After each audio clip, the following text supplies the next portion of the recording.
AI পাঠশালার আর একটি নতুন ভিডিওতে সুস্বাগতম জানাই।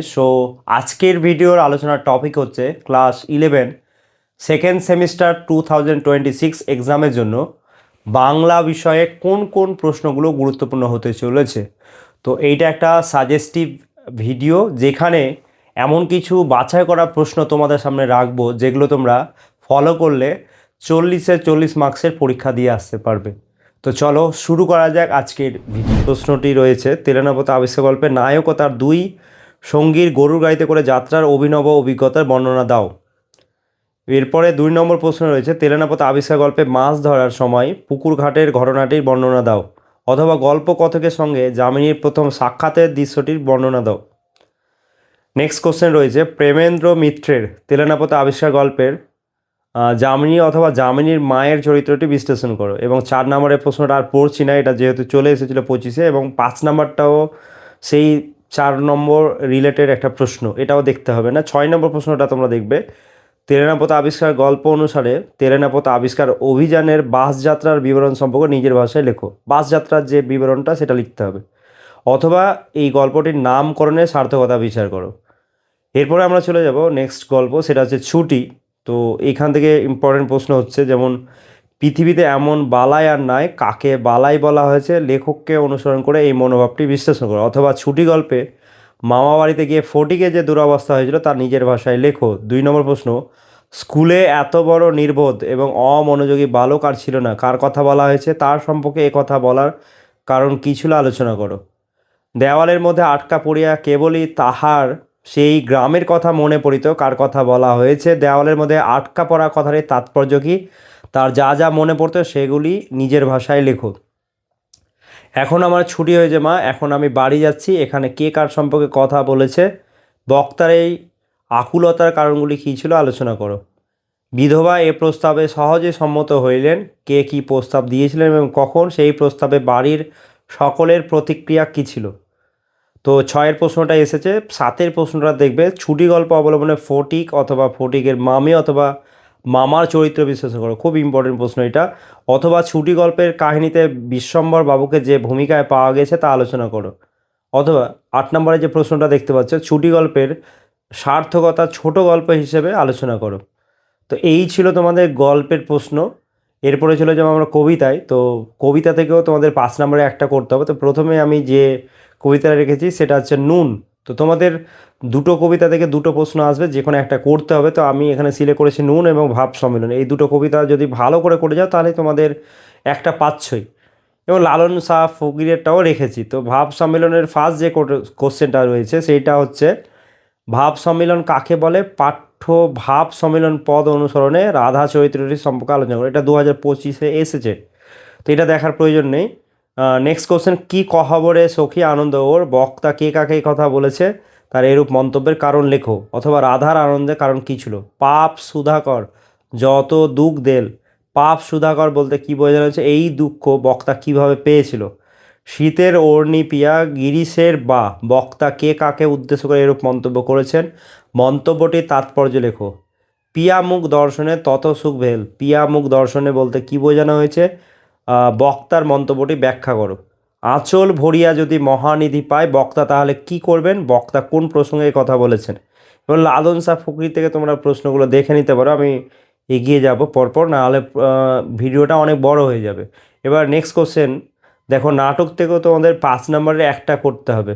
তো নাটকের জন্য যে ইম্পর্টেন্ট প্রশ্নগুলো রেখেছি সেগুলো হচ্ছে, আগুন জ্বলছে আমাদের পেটে, এই কথা কে বলেছেন, মন্তব্যটি বিশ্লেষণ করো। হরে কৃষ্ণ মনোরমার কথোপকথনের মধ্যে দিয়ে যে ছবিটি ফুটে উঠেছে আগুন নাটকে, তা সংক্ষেপে লেখো। বাঁচতে হলে মিলেমিশে থাকতে হবে, বক্তা কে কাকে বলেছিলেন, মন্তব্যটি বিশ্লেষণ করো।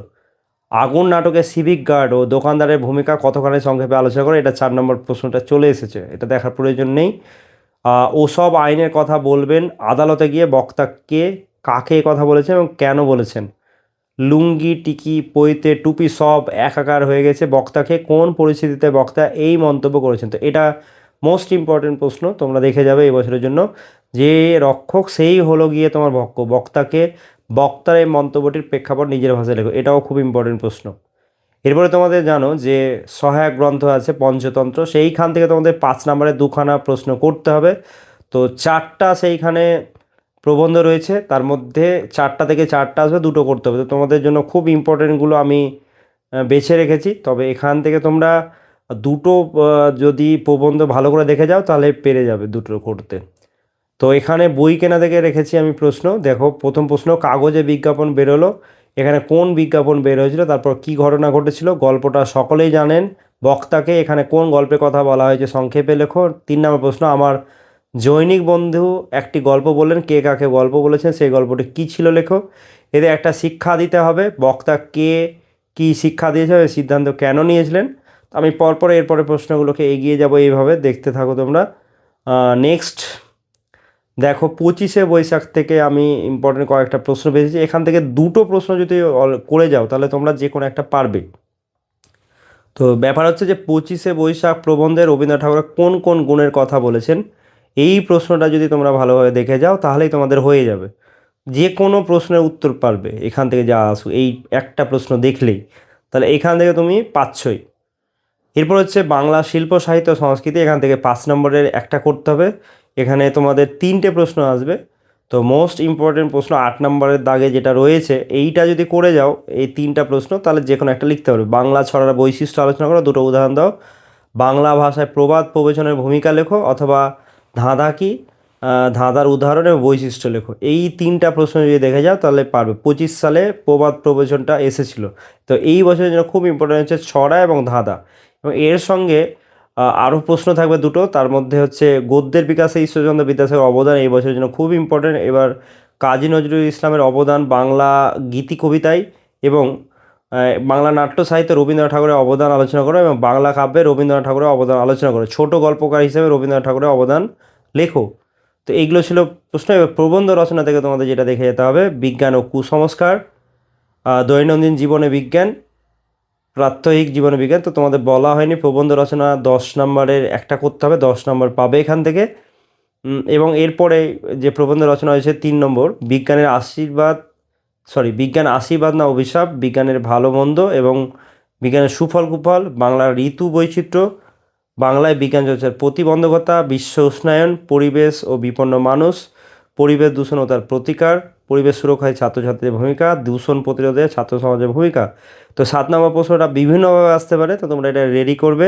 তারপর 8 নম্বর প্রশ্ন, চরিত্র গঠনে খেলাধুলার ভূমিকা, একটি ভ্রমণের অভিজ্ঞতা বা ভ্রমণের উপযোগিতা, রক্তদান জীবনদান। তো তোমাদের এখানে যেগুলো স্টার মারা আছে সেগুলো খুব ইম্পর্টেন্ট, এগুলো ভালো করে দেখে যাবে। আজকে ছিল এই পর্যন্ত। এরপরে যদি কোনো কোয়ারিজ থাকে তোমরা কমেন্ট করবে, সেই কমেন্ট বক্সে উত্তর পেয়ে যাবে। এবং এরকমই শিক্ষা রিলেটেড ভিডিওগুলো পেতে গেলে বা আরও সাবজেক্টের সাজেশন পেতে গেলে চ্যানেলটিকে সাবস্ক্রাইব করে আমাদের সাথে জুড়ে থাকবে। দেখা হচ্ছে নেক্সট ভিডিও নিয়ে।